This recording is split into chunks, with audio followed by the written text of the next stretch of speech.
በስመ አብ ወወልድ ወመንፈስ ቅዱስ አሐዱ አምላክ አሜን። ይህ አምደ ወራጆት ዘተዋሕዶ ሚዲያችን ሲሆን በዚህ ሚዲያ ለተከታታይ ለሚቀጥሉት ሳምንታት የቅዱስ ዮሐንስ አፈወርቅ ተግሳጽ ትርጓሜ እንመለከታለን ማለት ነው። በዚህ ዘመን ላይ ለምንኖር የክርስቲያን ልጆች ይህ የቅዱስ ዮሐንስ ተግሳጽ እጅጉን በጣም የሚጠቅም የሚረባ ነገር ስላለበት ይህንን እየተማማርን እንቆያለን። ከተግሳጹ አስቀድመን ግን ቅዱስ ዮሐንስ ይህንን ተግሳጽ ለማንና ለምን ጻፈው፣ የት ላሉ ማህበረሰቦች ለነማን ጻፈው የሚለውን እንመለከታለን።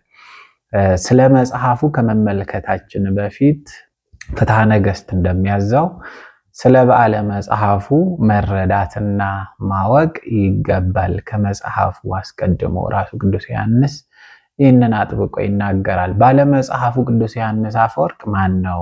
ይህ መጽሐፍ የተጻፈላቸውስ የአንጾኪያ ምዕመናን እነማን ናቸው? አንጾኪያስ በወቅቱ ምን አይነት አኳኋን ውስጥ ያለች ሀገር ናት? የት የምትገኝ ሀገር ናት? የሚሉትን እንመለከታለን ማለት ነው። አንጾኪያ በአሁኑ ወቅት በደቡብ ቱርክ ውስጥ የምትገኝ የሶሪያ ምድር የሆነች ከተማ ናት። በቀድሞው ዘመን በሐዋርያት ላይ በነበረ ሁከት ምክንያት ሐዋርያትን ተከትለው ክርስትናን የተቀበሉ ምዕመናን ከቅዱስ እስጢፋኖስ ሕልፈት በኋላ ሸሽተው የተጠጉባት ከተማ በመሆኗ ትታወቃለች። ይህቺ አንጾኪያ ማለት ነው። ለዚህም ነው ቅዱስ ሉቃስ በሐዋርያት ሥራ ምዕራፍ 11 ከቁጥር 19 ላይ በእስጢፋኖስም ላይ በተደረገው መከራ የተበተኑት እስከ ፊንቄ እስከ ቆጵሮስም እስከ አንጾኪያም ድረስ ዞሩ ብሎ የሚናገረው ከቅዱስ እስጢፋኖስ ሰማዕትነት መቀበል በኋላ አብዛኛዎቹ ክርስቲያኖች አይሁዳውያን የሚያመጡባቸውን መከራና ስቃይ፣ እንግልት፣ ሽሽት ከዚያች የሚኖሩባት እስራኤል ወጥተው ወደ አንጾኪያ ተሰደው ሄደውባታል እና ያችን የሚያነሳበት ነው። ሌላኛው በዚህ ስደት ምክንያት የመጀመሪያው የክርስቲያኖች ማረፊያም እንደመሆኗ ክርስትና ለመጀመሪያ ጊዜ ክርስቲያን የሚል መጠሪያ የሚያገኘችው በዚህቹ በአንጾኪያ ከተማ ነው።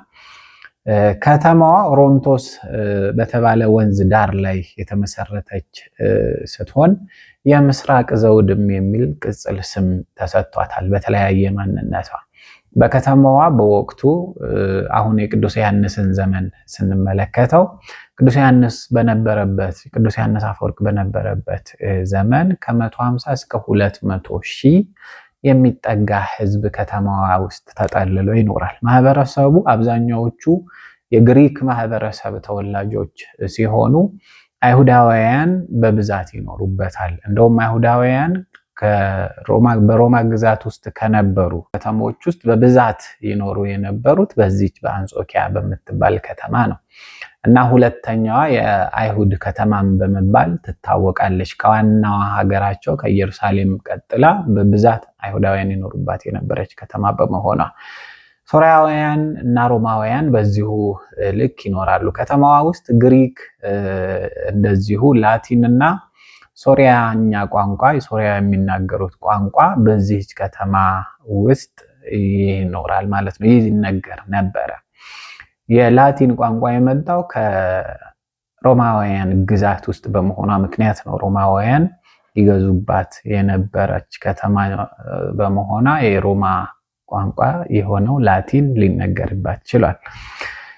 የከተማዋ ማህበረሰቦች የተለያየ ስብጥር የነበራቸው እንደመሆናቸው ባለሀብቶች፣ እነዚህ ባላባቶች፣ ጭሰኛ የሚያስተዳድሩ እንደዚሁ ነጋዴዎች፣ የጥበብ ሙያተኞች ወይም ደግሞ የዕደ ጥበብ ሙያተኞች፣ እንደዚሁ ደግሞ ባሪያዎችና በከተማዋ ጥግ ተጠግተው የሚኖሩ ድሆችና ምስኪኖች ይኖሩባታል በከተማዋ። ቅዱስ ዮሐንስ ይህንን የህዝቡን ስብጥር እንደውም ምን ብሎ ይጠራዋል? ህዝቡን በአንድ ቋንቋ ሲገልጠው ስሜታዊ ህዝብ፣ ተድላ ደስታ ወዳድ ህዝብ፣ እንደዚሁ ደግሞ ለጥፋትም ለንስሐም የፈጠነ ህዝብ ብሎ ይጠራው ነበረ። የከተማዋን ማህበረሰብ ፖለቲካ ማዕከል እንደመሆኗ ለሮማውያን ማዕከላዊ ከተማቸው ናት። በእርግጥ ሮማ የገዛባቸው ሀገሮች ላይ በማዕከላዊነት የሚመራባቸውን ቦታዎች ይመርጥ ነበርና ከነዚያ አንዷ የተመረጠችዋ ለሮማውያን አንጾኪያ ናትና አንጾኪያን እንደ ማዕከላዊ የመንግስት መቀመጫ አድርጎ ይጠቀምባት ነበረ። በዚህም የተነሳ ብዙ ማህበረሰብ አይነቶች ስብጥር እንዲኖርባት ሆነዋል። የዚህ የመንግስት ባለስልጣናት፣ አዛዦች፣ ኮማንደሮች፣ ወታደሮች በብዛት በከተማዋ የሚገቡ የሚወጡ ናቸው። ይሄንንም ተከትሎ ከተማዋ ለክፉም ለደጉም የቀረበች ከተማ እንድትሆን አድርጓታል። ወታደር ያለበት ከተማ በዚያ ዘመን በነበረው አሰራር ምክንያት በጥሩ ማንነት የሚነሳ ማንነት አይኖራቸውም እና በዛ ምክንያት ከተማዋ የተለያየ ማህበረሰብ በጎም ክፉም እኩል የሚሰራበት ከተማ በመሆኗ ነው ቅዱስ ዮሐንስም ሲያነሳላት ለጥፋትም ለንስሐም የፈጠነ ሕዝብ ብሎ የሚያነሳለት። በወቅቱ ቅዱስ ዮሐንስ በነበረበት ሰዓት ላይ ቴዎዶሲዮስ ቀዳማዊ ከተማው ሕዝብ ወይም ደግሞ በነዋሪው ላይ ከፍተኛ የሆነ የግብር ዕዳ ጥሎባቸው ነበረ እና በዛ ግብር ምክንያት ሕዝቡ በሮማ መንግስት ላይ ተነስቶ ነበረ። ግብር ሲበዛበት እንዴት ይህን ሁላ ግብር ይጣልብናል በሚል ተነስቶ ለቴዎዶሲዮስ ቀዳማዊ የተሰራለትን ሐውልት አፍርሶ ከዛ በኋላ ሕዝቡ ከፍተኛ አመጽ አስነስቶ ነበረ በከተማይቱ። ይህን ተከትለውን እንግዲህ ቅዱስ ዮሐንስ በእንተ ሐውልታትን የሚጽፍላቸው ለከተማዋ ሕዝብ አንድም ለቴዎዶሲዮስም ትምህርት የሆነው ዘንድ በጣዖታዊ ማንነቱ እንዳይቀጥልበት ይህን ተግሳጽ እየገሰጸ ይጽፍለታል። በእንተ ሐውልታትን በእንተ ሐውልታት የተጻፈላቸው ለእነዚህ ነው። እንግዲህ አሁን ጥቅሙንም ጉዳቱንም እንደዛው ገልጦ እያስተማራቸው የነበረው። ይህ የሆነው እንግዲህ በ387 ዓመተ ምህረት ነው። ይህ ከሆነ በኋላ ህዝቡ ያንን ሐውልት ካፈረሰ በኋላ የነበረው ስጋት ከመንግስት ይመጣባቸው የነበረው ቅጣት ነበረ ትልቁ ስጋታቸው የነበረው። ስለዚህ ያንን ስጋታቸውን ለመቅረፍ ቅዱስ ዮሐንስ አጽናኝ የሆኑ ትምህርቶችን ተግሳጻትን ይሰጣቸውና ያስተምራቸው ነበረ። ይህ ከሆነ በኋላ ነው እንግዲህ የከተማዋን ማንነት የሚቀይሩ ትምህርቶች መሰጠት የጀመሩት። ሃይማኖትና ጣዖታት በከተማዋ እኩል የሆኑ አካሄዶች ነበሩ። ጣዖት በሌላ በኩል ይመለካል፣ ክርስትናና አይሁዳዊነት ደግሞ በሌላም መልኩ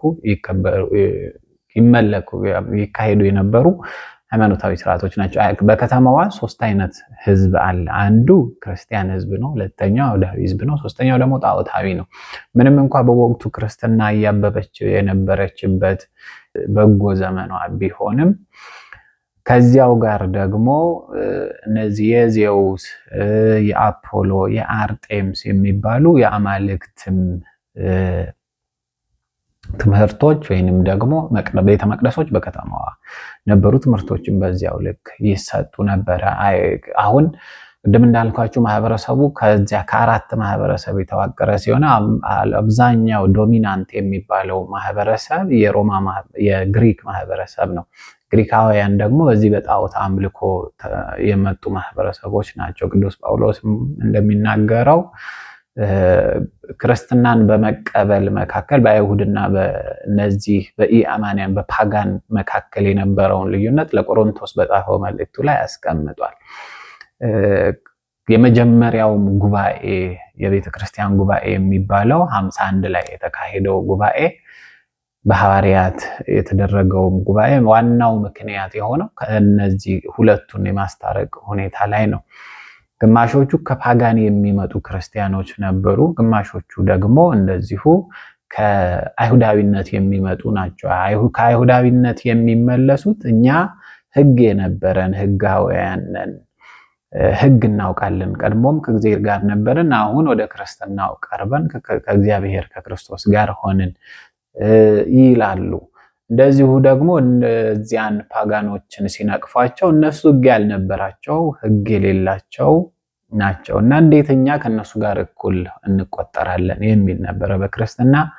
ከየትም መጣ ከየትም አንዲት ክርስትናን እስከተቀበለ ድረስ አንድ ክርስቲያን ከሌላው ክርስቲያን የሚለይበት ምክንያት የለውም። ክርስቲያን ክርስቲያን ነው። ይህንን ግን የተቃርኖ መነሻ አድርገው ይጠቀሙበት ነበረና ይሄ አሁን አንጾኪያ ላይ የምናየው የሃይማኖት ስብጥርም ያኔም የነበረ እስከ ቅዱስ ዮሐንስ አፈወርቅም ድረስ የነበረ ተጉዞ የመጣ ነው ማለት ነው። በከተማዋ በነበረ የአይሁዳውያን ቁጥር ከፍተኛ ብዛት የተነሳ በከተማዋ የነበሩት የአይሁድ እምነት ተከታዮች የራሳቸው የሆነ ቤተ ጸሎት ነበራቸው፣ ወይም ሲኖጎግ የምንለው ነበራቸው። በዚያ ጸሎትም ቤት ጎን ለጎን ደግሞ በየዓመቱ የሚደረጉ የተለያዩ በዓላቶቻቸውን ያከብሩ ነበር። ይሄ ሆኖ ከዚህ ከአይሁዳዊነት የመጡት ክርስቲያኖች የቀድሞውን በዓላቶቻቸውን መተው አልፈለጉም ነበረ። በዚህ ይሄ ያውን የሚሆነው በቅዱስ ዮሐንስ አፈወርቅ ዘመን ሃይማኖታቸውን ክርስቲያን ቢያደርጉም ግን ስርዓታቸውን ቀድሞውን የአይሁድን ስርዓት ይፈጽሙበት ነበረ፣ ይጠብቁ ነበረ። ወደ በዓላቶቻቸው ይሄዳሉ፣ አጽዋማት አይሁድን ይጾማሉ እና ቅዱስ ዮሐንስ አጥብቆ ይኮንን የነበረውም ይሄንን ነው እና እንዲህ አይነት ስብጥር የሆነ የሃይማኖት መሰረት የነበረባት ሀገር ናት።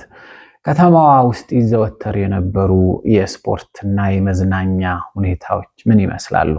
በከተማዋ ዋና ዋና የሚባሉት የሰረገላ እሽቅድድም፣ የተለያዩ የአትሌቲክስ ውድድሮች፣ ቲያትሮች፣ ለምሳሌ ይሄ ኮሜዲ፣ ትራጀዲ፣ እንደዚሁ ደግሞ ሳታይር የሚባሉ የቲያትር አይነቶች በከተማዋ በስፋት ይደረጉ ነበር።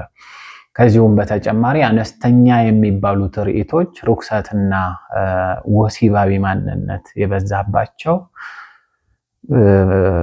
ጨዋታዎች በከተማዋ በዝተው ይታዩ ነበር። አሁን ቅዱስ ዮሐንስ የተግሳጹ መነሻ የሚያደርጋቸውን ርዕሶች የሚያገኘው ከነዚህ በከተማ ውስጥ ከተለመዱ የተለያዩ ማንነቶች ነው እና ህዝቡን እንደውም ምን ይላቸዋል?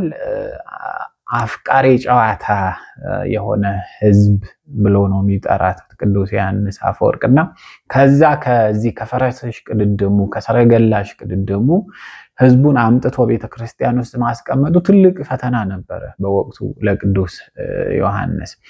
እነዚህ ሁኔታዎች በነበሩበት እነዚህ ስፖርቶችና መዝናኛዎች የነበሩባቸው ሰዓታት ላይ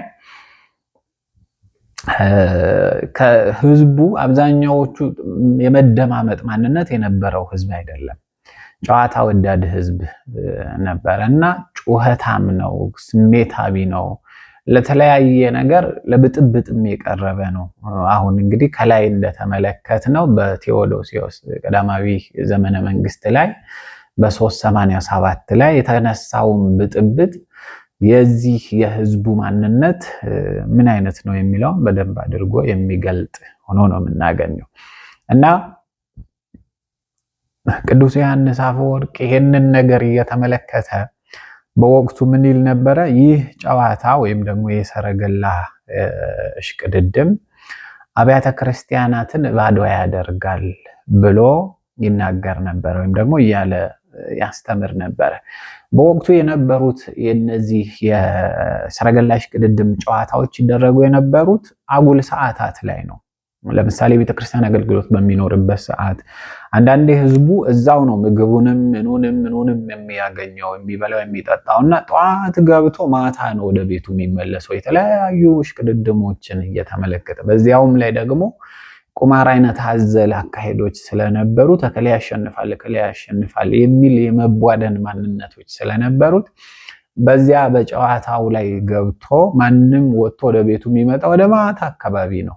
ከዚያ እንኳን ቢመጣ በጩኸቱ ምክንያት ደክሞ ዝሎ ለቤተክርስቲያን አገልግሎት የማይመች ሰብዕናን ይዞ ነው ይመጣ የነበረውና ያንን አረጋግቶ ወደ ቤተክርስቲያን አገልግሎት ለማምጣት ለቅዱስ ዮሐንስ ትንሽ ነገሮች አስቸጋሪ አድርገውባቸው ነበር። አንድም ህዝቡን ከዚያ ከሚወደው ጨዋታ ከሚመሰጥበት ጨዋታ አንስቶ ወደዚህኛው የቤተክርስቲያን አስተምህሮ የክርስትና መንገድ ማምጣት አንዱ ትልቅ ፈተና ነበረ ለቅዱስ ዮሐንስ። ከዚያም ባሻገር ደግሞ የመጣው ህዝብ ለብዎ የጎደለው ነበረ፣ ማስተዋል የጎደለው ነበረ። ምክንያቱም በጨዋታ የታወከ ህልውና ስለሆነ ይዞ የሚመጣው እዚህ ጋር የሚማረውን ትምህርት በልቡናው ማሳደር የሚችል ህዝብ አልነበረም። ለዛ ነው ለጥፋትም ለንስሐም የቀረበ ህዝብ ብሎ የሚናገረው። እዛ ሲሄድ ለጨዋታው በጣም ከፍተኛ የሆነ የቲፎዞነት ባህሪ ያሳያል። እዚህ የቅዱስ ዮሐንስ አውደ ምህረት ላይ ሲመጣ ቅዱስ ዮሐንስ የሚያስተምርበት የቤተክርስቲያን አውደ ምህረት ላይ ሲመጣም ደግሞ እንደዚሁ ቶሎ የመመለስ አይነት ባህሪ ያለው፣ እንደገና ደግሞ ሄዶ እንደዚሁ ያጠፋል። ነገ ደግሞ እንዲህ የተመላለሰ ያለ ማህበረሰብ ነበርና ይሄንን ለመጠበቅ እንዴት ነው መሆን ያለባችሁ የሚለውንም በዚህ አሁን በምንማረው ተግሳጽ ላይ ያስተምራል ቅዱስ ዮሐንስ። የጥበብ ትምህርት ቤቶቹ በከተማዋ የነበሩ ማንነቶች፣ አሁን ከተማዋን በደንብ እየተረዳን ከሆነ ቅዱስ ዮሐንስ የሚያስተምራቸውን ማህበረሰቦች በሰፊው ማን ናቸው የሚለውን እናውቃቸዋለን ማለት ነው። በወቅቱ አንጾኪያ ዋነኛ የእውቀት ማዕከል ነበረች። ለክርስትና ሃይማኖትም ለፍልስፍናውም ሰፊ የሆነ ትንታኔ ይሰጥባት የነበረ የፍልስፍና መነሻ የሎጂክ ትምህርቶች ምንጭ የምትባል ከተማ ናት። ይህች የግሪክ መንደር ሀገር የሆነችዋ አንጾኪያ። በእነዚህም ማንነቶቿ የተነሳ ቅዱስ ዮሐንስ የሚያድግባት ከተማ ይህችው አንጾኪያ ለቅዱስ ዮሐንስ ትልቅ የትምህርት ግብዓት ሆና አገልግለዋለች። የንግግር ችሎታ በአጻጻፍና በፍልስፍና ትምህርት ቤቶቿም በስፋት የሚታወቁ ዓለም አቀፍ የሆኑ ትምህርት ቤቶች ነበሩ። በእነዚህ ትምህርት ቤቶች ክላሲካል የግሪክ ስነ ጽሁፎች፣ የሆሜር፣ የፕላቶ፣ የአሪስጣታሊስ ወይም ደግሞ የአሪስቶትል ጽሁፎችና ድርሰቶች በሰፊው ይጠኑባቸው ነበረ። እነዚህ ጽሁፎች ለስነ ጽሁፍ፣ ለድርሰት አጻጻፍ፣ ንግግር ችሎታ የተለያዩ ጥበቦችን ይገልጡ ነበረ። ከዚህም ባሻገር የሎጂክ አስተምህሯቸው ምን ይመስላል፣ የፍልስፍና አስተምህሯቸው ምን ይመስላል፣ የስነ ፍጥረት ትንታኔያቸው ምን ይመስላል የሚለው የሚጠናው ከነዚህ ነው። እንግዲህ አሪስቶትል እንደምታውቁት የታላቁ እስክንድር የእውቀት አባት ነው፣ መምህር ነው። አሪስጣታሊስ ወይም ደግሞ አሪስቶትል የእሱ ጽሁፎች፣ የሆሜር ድርሰቶች በሰፊው ይጠኑበት ነበረ። ቅዱስ ዮሐንስም እነዚህን አጥንቷቸዋል። በከተማዋ ያለ ስርዓተ ትምህርት የሚከተለውን ካሪኩለም በሙሉ ቅዱስ ዮሐንስ ተከትሎ ያጠና ሰው ነው። ስለዚህ ቅዱስ ዮሐንስ በየትኛውም በመንፈሳዊውም በዓለማዊም ምሉእ የሆነ ምሁር ነው። ክፉውን ለይቶ በጎውን ማስኬድ የቻለ የዘመኑ የወቅቱ ምርጥ ምሁር የሚባለውም ደግሞ ሎጂካል ፐርሰናሊቲ የነበረው ሰው ነው። በኋላ ላይ የምናመጣው ታሪክ አለ። መምህሩ የሚያነሳው ማን ሊተካህ ትወዳለህ ተብሎ ሲባል ክርስቲያኖች ወሰዱብኝ እንጂ ቅዱስ ዮሐንስ አፈወርቅ ቢተካኝ ይወዳለው ይል ነበረ። ግን ቅዱስ ዮሐንስን የመሰጠችው ክርስትና የጠራውን ክርስቶስ በሱ መንገድ እንዲሄድ አድርጎት ያንን ሁላ እውቀት ንቆና ትቶ ቅዱስ ዮሐንስ በክርስትና ሃይማኖት ውስጥ ወይ ክርስትና አስተምህሮ ውስጥ እንዲገባ ሆኗል። ሌላው የሎጂክ እና የስነ ምግባር ፍልስፍና ትምህርቶች ለሀገር አስተዳዳሪዎች፣ ለሰባኪዎች በስልጠና መልክ ይሰጥባቸው ነበር። እነዚህ ትምህርቶች ማለት ነው። ሎጂክ መሰረታዊው የግሪክ ትምህርት ነው። የተለያየ ይዘት አለው፣ ሂደት አለው። ከየት ወዴት የሚለውን የሚማሩበት ማለት ነው። እነዚህ መንፈስ ቅዱስና በእነዚህ ትምህርት ቤቶች የነበረ እውቀት ነው ቅዱስ ዮሐንስን የስብከት ዘዬውን የሚቀይሱለት ማለት ነው። በኋላ ላይ የሚመጣውን ቅዱስ ዮሐንስን ከእስክንድርያ በይበልጥ የቅዱሳት መጻሕፍት ትርጓሜ፣ እንደዚሁ ደግሞ ታሪክ፣ ሰዋስው፣ አማናዊ ምሳሌዎች የተብራሩት በአንጾኪያ ከተማ ውስጥ ነው። ራሱ ቅዱስ ዮሐንስ ከ40ቱ ወንጌላት በተጨማሪ 14ቱን የቅዱስ ጳውሎስን መልእክታት የሚተረጉመው እዚህቹ ከተማ ውስጥ ሆኖ ነው። የነዚያ ከላይ የተማራቸው ትምህርቶችም ደግሞ ማንነት በጣም ረድቶታል ቅዱስ ዮሐንስ ይህንን እንዲያደርግ። የክርስቲያኖች ሕይወት በአንጾኪያ ምን ይመስል ነበረ?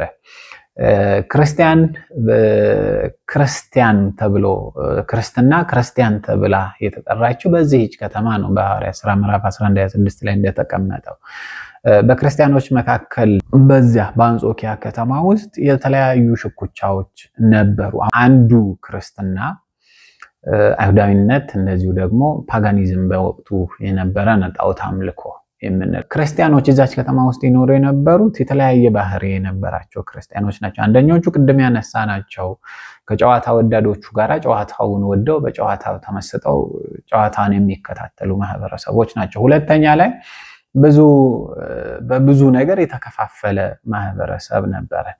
አንዱ የመከፋፈል ምክንያት የነበረው ይሄ ምንፍቅናዎች ናቸው። በወቅቱ የነበሩ ምንፍቅና አብዛኛውን እንደውም አንጾኪያን ይፈታተናት የነበረው የአሪዮስ አስተምህሮ ነበረ። አንዳንዴ ንጉሱም እንኳ ሳይቀር የአሪዮስን አመለካከት እየተመለከተ ወይም ደግሞ እየወሰደ ያንን የክርስቲያኖችን ትክክለኛውን የቅዱስ ዮሐንስን የክርስትና ትምህርት ይገፋና በዚያም የሚመጡትን በብዙ ያንገላታ ነበረ። አብዛኞቹም ለሰማዕትነት የበቁት በዚሁ በአሪዮስ ክህደት ትምህርት ምክንያት ነው። በእነዚህ ሁለት አስተምህሮቶች መካከል ልዩነት ነበረ። አሪዮሳውያን ቤተመንግስቱን ለመቆጣጠር አሁን ቤተመንግስቱም የአሪዮስን ትምህርት ይፈልገው ነበረ በወቅቱ። ይሄ ደግሞ ትልቁ ለቅዱስ ዮሐንስ ፈተና የሆነ አካሄድ ነበረ። በቤተ መንግስቱ የነበረው አፍቃሪ አሪዮስ የሆነው ቤተ መንግስቱ ባህሪ ያ ትልቅ ፈተና ሆኖበታል። አብያተ ክርስቲያናትና ቤተ መቅደሶች ከቲያትር ቤት ጎን ለጎን የሚሰሩ ነበሩ በወቅቱ። ይሄ ሁለተኛው በአንጾኪያ ለነበሩ ክርስቲያኖች ትልቅ ፈተና የነበረ ነው። ትንሾቹ እንኳን ያንን ጨዋታ ትተው ገፍተው መጥተው ቤተክርስቲያን እንዳያገለግሉ እነዚህ ቲያትር ቤቶች ቅድም ያነሳናቸው የተለያዩ የጨዋታ እንትን የሚደረግባቸው ኮሎሲየሞች ወይም ደግሞ ስቴዲየሞች የነበሩት በዚህ በቤተ ክርስቲያን ጎን ነበረ እና ያ ትልቅ ፈተና ሆኗል ለእነ ቅዱስ ዮሐንስ አፈወርቅ። እንዲህ አይነት ማንነት የነበራል ከተማ ናት። ከከተማዋ የነበረው ሌላኛው ትግል የሞራል ትግል ነበረ። ክርስትናና የከተማ ህይወት ምን መምሰል አለበት? እንዴት መሆን አለበት? ቅዱስ ዮሐንስ የሚያተረታው እንግዲህ እነዚህን ትምህርቶች ነው። ምን አይነት መምሰል ነው ያለበት? ክርስትና በከተማ ውስጥ ሊኖር ይቻላል የሚሉት የመጀመሪያዎቹ የትግሉ መነሻ ሆነው የነበሩ ጉዳዮች ናቸው። ሀብትና በጎነት ሁለቱ በአንድ ላይ እንዴት ነው የሚሄዱት የሚሉ ነገሮች ሌላው የሚፈተሹ ናቸው። አሁን እነዚህን ከላይ ነካክቼ የማልፋቸውን በውስጥ በተግሳጽ ውስጥ ቅዱስ ዮሐንስ አብራርቶ ስለሚያስተምራቸው በዚያ ስለምንመለከታቸው ቲያትርና ቤተክርስቲያን እንዴት ነው የሚታዩ? ቲያትረኛና ቤተክርስቲያን እንዴት ነው መሆን ያለባቸው? ልክ አሁን በእኛ ዘመን ላይ እንዳለው አይነት አካሄድ ነበረው ወይ የሚለውን እንመለከትበታለን። እንዴት ያለ አካሄድ ነው መሄድ ያለባቸው? አሁን በዛ ዘመን ቅዱስ ዮሐንስ ይህንን ይዞ ነው እንግዲህ ጨዋታ ወዳድነታቸውን እንዴት አድርጎ እንደሚያስተምር በውስጥ የምንመለከተው ሆኖ ይሄ ሁላ ነበረ። ቅንጡ ህይወትና ምንኩስና ሁለቱን ወዶ ይሆናል ወይ? አሁን የተደላደለ ህይወት በምንኩስና ይቻላል የሚለው የቅዱስ ዮሐንስ ሌላኛው በከተማዋ ውስጥ የነበረ ትልቅ ትግል ነበረ። ይህንንም ጠልቶ ነው እንግዲህ ቅዱስ ዮሐንስ አፈወርቅ በኋለኛው ዘመን ላይ ከከተማ ወጥቶ ወደ በገዳም ለመኖር ወስኖ በነበረበት ሰዓት ፈቃደ እግዚአብሔር አልሆነለትምና ተመልሶ ከተማ ገብቶ በከተማ ውስጥ ስርዓተ ምንኩስና የሚፈቅደውን ህይወት መኖር ባለመቻሉ ገዳም ይገባና ገዳም ለመኖር ይሞክራል። ከዚያ ገዳም ውስጥ ከገባ በኋላ ያለበት የጨጓራ በሽታ ነበረበት ከፍተኛና ያ ሆኖ አንድም የእግዚአብሔር ፈቃድ ሆኖ ከዚያ ትቶ ይመጣል። እሱም የራሱ የሆነ ታሪክ አለው እንመለከታለን።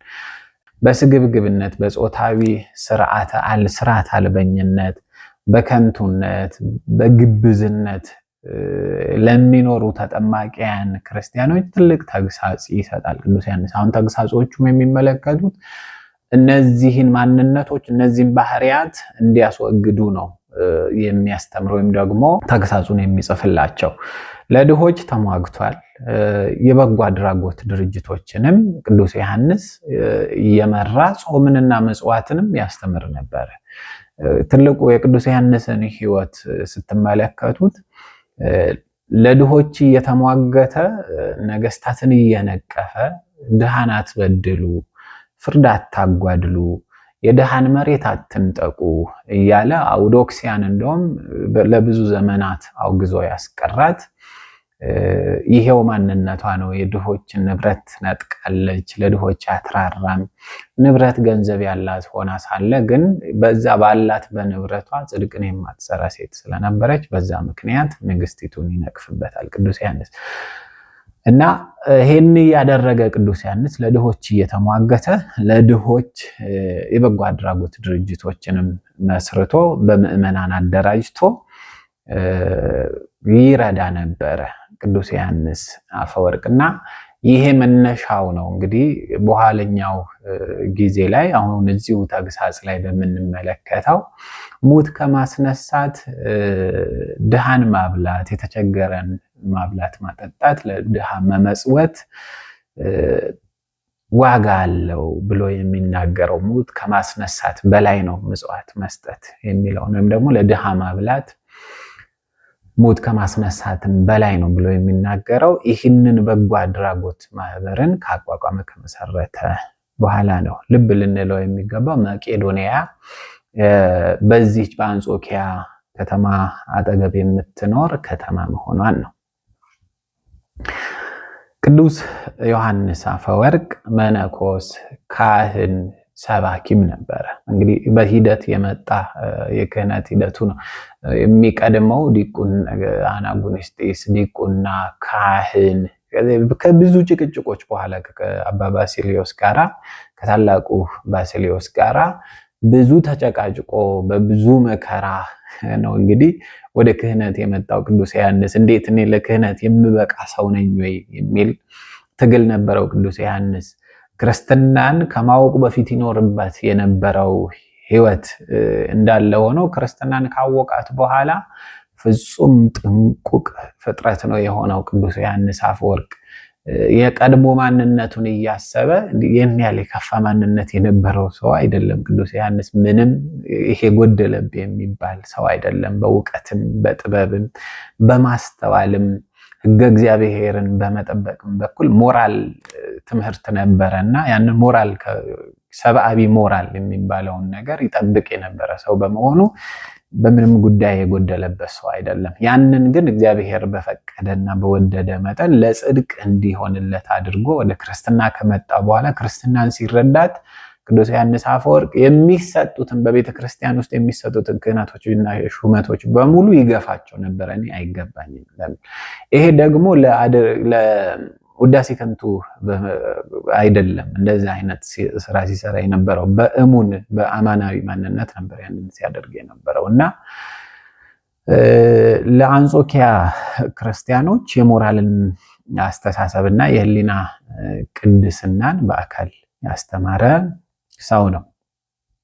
ቅዱስ ዮሐንስ ጥፋትን ሲመለከት ንጉስ፣ ንግስት፣ ሊቃውንት፣ ህዝብ፣ ድሃ፣ ሀብታም የሚል ልዩነት የለው። መምህሮ መገስጽ ዘኢያደሉ ለገጽ ነውና በጎ መምህር ፊትን አይቶ አይደለም፣ ሀብትን አይቶ አይደለም የሚፈርደውም ክርስትናን የሚያረታው። ክርስትና ከዛ ባሻገር ናት። ስለ ንግስናው ብሎ ንጉስን አያፍረውም። ስለ ንግስናዋ ብሎ ንግስቲቱን አያፍራትም። ስለ ሀብቷ ብሎ ሀብት ያላትን ሀብት ያለውን አያልፋቸው። ድሃውንም ድሃ ነህ ብሎ ስለ ድህነቱ ከጽድቅ መንገድ እንዲርቅ አይፈቅድም ቅዱስ ዮሐንስ እና ሁሉንም አንድ አድርጎ በእኩልነት ይፈርድ ነበረ ወይም ደግሞ ያስተምር ነበረ። እንግዲህ ቅዱስ ዮሐንስን አንጾኪያ እንደሰራችው ሁላ ቅዱስ ዮሐንስ ደግሞ አንጾኪያን ይሰራታል። በኋላ ከክርስትና በኋላ ማለት ነው። ከተማዋ አሁን ከላይ ካነሳ ነው ማንነቷ በበለጠ እጅግ በጣም የባለ ሀብት ከተማ ናት እንዳልነው። እጅግ በጣም ባለጠጎች የሚኖሩባት ሀገር ናት። መንገዶቿ ሳይቀር በእብነ በረድ የተነጠፉ ናቸው። አሁን በዚያ ዘመን እንግዲህ አስቡ ከስንት ዘመናት በፊት በ380ዎቹ ዓመተ ምህረት አካባቢ እንዲህ አይነት ከተማ ነበረች። ከነበሩት ከሮማ ከተሞች እንዳልኳችሁ እጅግ በጣም ውብ ከተማ የምትባል ናት አንጾኪያ። በወቅቱ የኤሌክትሪክ መብራት ስላልነበረ ሌሊት በዘይት የሚበሩ መብራቶች ከተማዋን ያሸበርቋታል። እንግዲህ ይሄ ሌላ ተፈጥሮዋ ነው የከተማዋ። ቲያትር ቤቶች እጅግ በጣም በዝተው የሚኖሩባት ከተማዋ ውስጥ የቪላ ቤቶች በብዛት ይታያሉ። እስያንና ሜዲተራኒያንን በሚያገናኘው መስመር የምትገኝ የንግድ ዋና ማዕከል በመሆኗ ምስራቃዊት ዘውድ በሚል መጠሪያ ልትጠራ ችላለች። ከተማዋ በእንዲህ አይነት ማንነት ትኑር እንጂ የከተማዋ ዳርቻዎች ደግሞ በባህታውያንና በመነኮሳት የተሸፈኑ ናቸው። አሁን ቅዱስ ዮሐንስንም የሚመስጡት እነዚያ የባህታውያን ሕይወት ነው። በኋላ ላይ ከተማን ትቶ ወደዚያ እንዲሄድ የሚያደርጉት ማለት ነው። የቅዱስ ዮሐንስ ልደትና እስከ ጵጵስና መድረስ ምን ይመስላል የሚለውን እንመልከት። እንግዲህ የቅዱስ ዮሐንስን ልደት የሚናገሩ የተለያዩ የታሪክ መዛግብቶች እንደሚያነሱት ከ347 እስከ 350 ዓመተ ምህረት አካባቢ ነው ቅዱስ ዮሐንስ ተወልዶ 50 የሚያህሉ ዓመታትን የሚኖርባት በዚህች በአንጾኪያ ከተማ። የአባቱን ስም አሁን አንድምታና የታሪክ መጽሐፍቶች የተለያየ ስም ይሰጡታል። የአባቱንና የእናቱን ስም መጠሪያ ይሄ ያለን እንግዲህ አንድ ሰው ሁለት መጠሪያ ይኖረዋል እና አንዱ የአንዱን ይዞ ይከተላል፣ አንደኛው አንዱን ይዞ ይከተላል።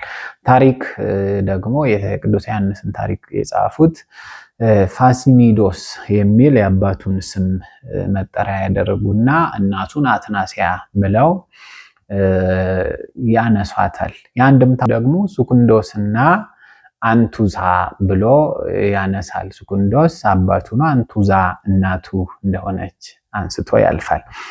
አባቱ የሚሞቱት እናቱ ገና የ20 ዓመት ዕድሜ ሆና ሳለ ነው። እንግዲህ በዛ እስከ 20 ዓመት ዕድሜዋ ነው ሁለት ልጆች ቅዱስ ዮሐንስ አፈወርቅንና እህቱን የምትወልደው። በ20 ዓመቷ ነው እናት። እንግዲህ የ20 ዓመት ወጣት እናት ናት ቅዱስ ዮሐንስን አሳድጋ ለዚህ ፍሬ ያበቃችው። በዛ ዕድሜ በባልቴትነትም እንድትወድቅ ሆናለች። የቅዱስ ዮሐንስ እናት ገና የ20 ዓመት ዕድሜ ሳለች ነው ልጅ እንደወለዱ፣ ሁለት ልጆች እንደወለዱ የቅዱስ ዮሐንስ አባት የሚያርፈው። ቅዱስ ዮሐንስ አፈወርቅ በእድሜው በ330 ዓመተ ምህረት ገደማ ከተወለዱ ከነ ቅዱስ ባስልዮስ ዘቂሳርያ፣ ቅዱስ ጎርጎርዮስ ዘእንዚናዙ እንዲሁም በ335 ዓመተ ምህረት ከተወለደው ከቅዱስ ባስልዮስ ታናሽ ወንድም ከቅዱስ ጎርጎርዮስ ዘኑሲዝ በእድሜ ያንሳል እንጂ በእነሱ በነበሩበት ዘመን እኩል የነበረ አባት ነው ቅዱስ ዮሐንስ አፈወርቅ። የትምህርት ሂደቱ እንዴት ነበር? የቅዱስ ዮሐንስ አፈወርቅ በዘመኑ በነበረው ስርዓተ ትምህርት መሰረት የመጀመሪያ ትምህርቱን የተማረው ቀለል ያለ የንባብ የመጻሕፍት እንዲሁ የሂሳብ ትምህርቶች ተምሯል በመጀመሪያዎቹ እድሜዎቹ።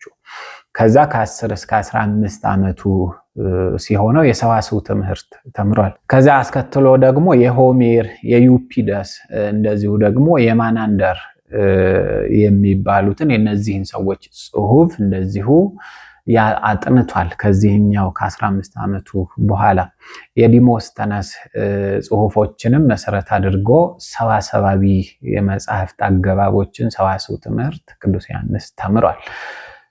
ከዚሁ ጋር አብሮ የታሪክ የንግግር ችሎታዎች የተለያዩ የስነ ጽሁፍ ሂደቶች ደግሞ ይዘቶች የሚተነተኑበት የትምህርት ዘርፍ ውስጥ ገብቶ አጥንቷል። እንዲሁም የሞራል ትምህርቶችንም በዚሁ ይማራል፣ በቃሉም ይይዛል። አሁን እነዚህ የነበሩት የወቅቱ ትምህርቶች እንደ አሁኑ ትምህርት መጽሐፍ ተገልጦ የሚማሩት ትምህርት አይደለም። በደረቅ ቀጥተኛ ትምህርት ነው የሚማሩት። ተምሮ መረዳት ብቻ ሳይሆን መሸምደድም ይገባል። እነዚያም ትምህርቶች የነ ሆሜር ድርሰቶችም እንደ ማሳያ ሆነው የሚመጡት እነሱን መጽሐፍት ለመረዳት ብቻ ሳይሆን ሸምድዶ ለመያዝ ነው። የመጀመሪያዎቹ ስነ ጽሁፎች ናቸው። በጣም የተዋጣላቸው በስነ ጽሁፍ ዘንድ በጣም እጅግ በጣም ተወዳጅ የነበሩ ናቸው ድርሰቶቹ የሆሜር እና እነዚህን እየተማረ ነው ቅዱስ ዮሐንስ የሚያድገው። ከዚህ በኋላ እነዚህን ትምህርቶች አደላድሎ ሲጨርስ የንግግር ችሎታዎች የንግግር ክህሎት ትምህርት አለ። አሁን በወቅቱ የነበረው የከተማዋ የጥበብ አካሄድ የተማሩትን ትምህርት በህዝብ ፊት ወጥቶ መናገር ተገቢ ነበር፣ አስፈላጊም ነበረ። ምክንያቱም ህዝቡን ለማስተማር ነው እነዚህ የጥበብ ሰዎች የሚማሩት የነበረው። ስለዚህ ቀጥታ ወዴት ሄደ ቅዱስ ዮሐንስ? ወደ ንግግር ክህሎት ትምህርት ቤት ነው የሄደውና በዚያ ትምህርት ቤት ገብቶ ትምህርቱን ይማራል ማለት ነው። የንግግር ክህሎት ለማደላደል ይማራል። በዚህ ትምህርት ውስጥ በአደባባይ አንድ ሰው እንዴት አድርጎ መናገር ያለበት፣ ምን ይዘት መጠበቅ አለበት የሚሉትን ነገሮች በደንብ ይረዳበታል እና ለቅዱስ ዮሐንስ አፈወርቅም ንግግር ችሎታ አርአያ የነበረው መምህሩ ሊባኒዮስ ይባላል እና የፍልስፍና ትምህርት ደግሞ ከአንድራጋቴዎስ ዘንድ ተምሯል ቅዱስ ዮሐንስ አፈወርቅ። አሁን ከንግግር ችሎታ በተጓዳኝ ይሄ ፍልስፍና ትምህርትም ይማረው ነበረ እና ሊባኒዮስ የተባለው መምህሩ ነው እንግዲህ ቅድም ያነሳ ነው ንግግር ክህሎት መምህሩ ማለት ነው። ለፕሌቶና ለዲሞስተነስ ጽሁፎች ከፍተኛ ፍቅር ስለነበረው እሱም እንዲሁ ለሊቁ ቅዱስ ዮሐንስ አፈወርቅንም በዚያ እሱ በሚወዳቸው አካሄዶች እንዲሄድ አድርጎታል። ይሄ ሰው ነው እንግዲህ ቅዱስ ዮሐንስን በኋላ ላይ በዛ ትምህርት ቤት ውስጥ የዛ ትምህርት ቤት መምህር ሆኖ መቀጠል ያለበት ማን ነው ተብሎ ሲጠየቅ ክርስቲያኖች ከኛ ሰርቀው ባይወስዱት ኖሮ ዮሐንስ ነበረ የዚህ ትምህርት ቤት ቀጥተኛ መምህር መሆን የነበረበት ብሎ ይናገር የነበረው እና ቅዱስ ዮሐንስ አፈወርቅ ከሊባኒዮስ ሲማር የቆየውን የንግግር ክህሎት ትምህርት የጨረሰው በዚህ በ367 ዓመተ ምህረት ላይ ነው ማለት ነው። ቅዱስ ዮሐንስ በሃያዎቹ እድሜ ምን ነበረ? እናቱ በቤቱ ብቻዋን ትኖር ነበረ። ከእናቱ ጋር ደግሞ እህቱ ይኖሩ ነበረ እና የተለያዩ ጉዳዮች ነበሩበት ቅዱስ ዮሐንስ አፈወርቅ። አንደኛ እናቱን በገቢ የጎደለባት እንዳትሆን ማስቻል ነበረው። ይሄንን ስራውን ይሰራል። በዚያ በተጓዳኝ ደግሞ እህቱን ይጠብቃል። እሷንም ለቁም ነገር እንድትበቃ ያስተምራል። ኃላፊነት የነበረበት ሰው ነው። አሁን የቤተሰቡን ማስተዳደር እሱ እጅ ላይ ነው የነበረው። ብቸኛው የቤቱ ወንድ እሱ ስለነበረ እናሱ አሳድጋ እዛ ካደረሰችው በኋላ ኃላፊነት በሱ እጅ ነበረና እዚያው ሳለ ነው የመንፈስ አባቱ መላጤዎስ በቤተ ክርስቲያን ሲያገለግል ቅዱስ ዮሐንስን ይህን ማንነቱን ካየ በኋላ እናቱ ክርስቲያን ነበረችና አንዳንዴ ይዛ ወደ ቤተ ክርስቲያን ትመጣ ነበረና እዛ አግኝቶ ቅዱስ ዮሐንስን አስተምሮ ወደ ክርስትና ያደረሰው ማለት ነው። ደግሞ ክርስትና እንዲነሳ ያደረገው እንደውም ከዚያ ጀምሮ ብሎ ነው የሚጽፈው ጰላዲዮስ የተባለ ሊቅ ማለት ነው። ክርስትና ከተነሳ በኋላ ከሃያዎቹ እድሜ በኋላ ማለት ነው ፈጽሞ አልማለም፣ ማንንም አላመም፣ በሐሰት አልተናገረም፣ ማንንም አልተሳደበም፣ ጥቅም የሌለው ነገር ታግሶ አልሰማም ብሎ የሚናገርለት አሁን ቅዱስ ዮሐንስ ክርስትና ከተቀበለ በኋላ ነው አንደበቱን፣ ልቡን፣ ሕሊናውን የሚቆጣጠረውና የሚገዛው በመንፈስ ቅዱስ ከተቃኘ በኋላ። ይሄም የሆነው እንግዲህ በ368 ዓመተ ምህረት ነው። በአንዳንድ ጽሁፎች ላይ ደግሞ 370 ዓመተ ምህረት ነው የሚሉ ትርጓሜዎች አሉ። ክህነት እና ቅዱስ ዮሐንስ አፈወርቅ አናጉንስጢስ ከዛ ቅስናውን ከቅዱስ ባስልዮስ ጋር እንደዚሁ በ372 ዓመተ ምህረት ግን እናቱ አርፋበት ነበርና ከክህነቱ ጎን ለጎን የነበረውን ጉጉቱን ይፈጽም ዘንድ ወደ ገዳም ሄዶ ነበረ። የገዳሙም ስም በወቅቱ የነበረው ሲልፔዎስ ይባል ነበረ። ገዳሙ ጫካ የተሞላበት ፈጽሞ የጽሞና ቦታ ነበረ ይህ ገዳምና 4 ዓመታትን ከሲሲኮስ ከተባሉ መነኮስ ጋራ በገዳም ውስጥ ይቆያል። ሌላ 2 ዓመት ደግሞ በጽሞና ለብቻው ቆይቶ ህመሙን በዚህ ሳለ ያገኘዋል። ቅዱስ ዮሐንስ አፈወርቅን በ381 ዓመተ ምህረት ላይ መጀመሪያ ላይ ቅዱስ ዮሐንስ ሊቀ ጳጳሳት መላጤዎስ ዲያቆን አድርጎ ሾሞታል። በዚህ ዓመት ሊቀ ጳጳሱ ያርፋል። ቅዱስ ዮሐንስን ከሾሙ በኋላ በ386 ዓመተ ምህረት ላይ ደግሞ ሊቀ ጳጳሳት ፍላቪያን ቅዱስ ዮሐንስን ቅስና ይሾማል። እንግዲህ ከዛ ሁላ ከረጅሙ ትግል በኋላ ነው እንግዲህ ቅዱስ ዮሐንስ ወደ ክህነት የገባው። ቅዱስ ባስልዮስ ጋራ ክህነት መቀበል አለብህ የለብህም የሚሉትን ነገሮች በደንብ ይታገሉበት ነበር። ታሪኩ ትንሽ ስለሚሰፋ አሳጥረን አይተን ወደ አንድምታው እንሄዳለን። አሁን ቅዱስ ዮሐንስ ረጅሙን የህይወቱን መንገድ የሚጀምርበትን ወደ ጵጵስና የሚሄድበት መንገድ ይመጣል ማለት ነው። ይሄ ትምህርቶቹ አብዛኞቹ ቅዱስ ዮሐንስ ትምህርቶች የሚጻፉት የሚዘጋጁት በነገራችን ላይ ከጵጵስናው በፊት ነው። ክህነት ከተቀበለ በኋላ በእንተ ክህነት፣ በእንተ ሐውልታት እነዚህ ወንጌል ትርጓሜዎቹንም ከዛ በፊት መጽሐፍ ጀምሮ ነበረ። አሁን አርትቶ የጨረሳቸው ከጵጵስናው በኋላ ነው የሚሉም አሉ።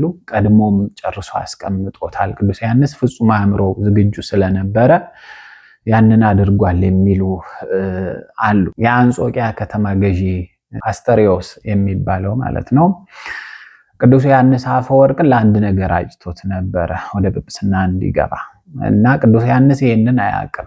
ቅዱስ ዮሐንስ አፈወርቅ በ398 ዓመተ ምህረት ላይ ያለ ውዴታው በግድ ማለት ነው ምንም ሳይጠየቅ ብዙ ጳጳሳት ባሉበት በእስክንድሪያው ፓትርያርክ በቴዎፍሎስ እጅ ሊቀ ጵጵስና ተሹሞ አሁን ከዚህ በኋላ የምናየውን የትምህርት አገልግሎቱን ይጀምራል ማለት ነው። ይህንን የተሾመበት ወቅት ደግሞ ቁስጥንጥንያ አንዷ ከ5ቱ መናብርት አንዷ ነበረች። ኢየሩሳሌም፣ አንጾኪያ፣ እስክንድሪያ፣ ሮም እና ቁስጥንጥንያ ይባላሉ 5ቱ መናብርት። ዮሐንስ አፈወርቅ ደግሞ የቁስጥንጥንያ መንበር ሊቀ ጳጳሳት ሆነ ማለት ነው። እስከዚህ ያለው መግቢያ ነው። የቅዱስ ዮሐንስ አፈወርቅን የህይወት ጉዞና የአንጾኪያ የከተማዋን ማንነት ተመልክተናል። በሚቀጥለው ክፍል ላይ ደግሞ አንድ ብለን የቅዱስ ዮሐንስን ተግሳጽ እንጀምራለን። ተግሳጽ 1 በእንተ ኩነኔ።